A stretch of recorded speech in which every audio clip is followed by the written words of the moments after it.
সূর্যের প্রচন্ড তাপে মাথার মগজগুলো গলে গলে নাকের ছিদ্র আর কানের ছিদ্র দিয়ে বেয়ে বেয়ে পড়বে। হুফাতান উরাতান মুশাতান গুরলা, পায়ে দেওয়ার মতো কারো জুতা থাকবে না। আজকে যে বাটা জুতা পরে আসছেন, অ্যাপেক্সের জুতা, কিয়ামতের দিন জুতা থাকবে পায়ে, গায়ে জামা থাকবে না। Everyone will stand up as naked. There is no dress, no costume, no garment in their body.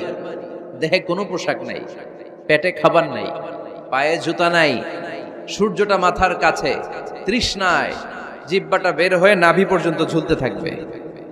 সবাই বলবে আল্লাহ আমারে বাঁচাও, আমারে বাঁচাও। ওই দিন বাবা ছেলেরে চিনবে না, ছেলে বাবারে চিনবে না।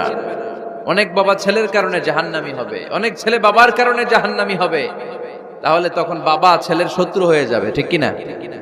তাহলে কোরআন সাধারণত বলল কিছু কিছু জিনিসের প্রতি মানুষের আকাঙ্ক্ষা জনমভর, এর মধ্যে অন্যতম হলো সন্তান সন্ততি। এই সন্তান কখনো হয়ে যায় জিনা মানে সৌন্দর্য, আবার এই সন্তান কখনো হয়ে যায় ফিতনা মানে পরীক্ষা, আবার এই সন্তান কখনো হয়ে যায় আদুয়া মানে শত্রু, ঠিক কিনা?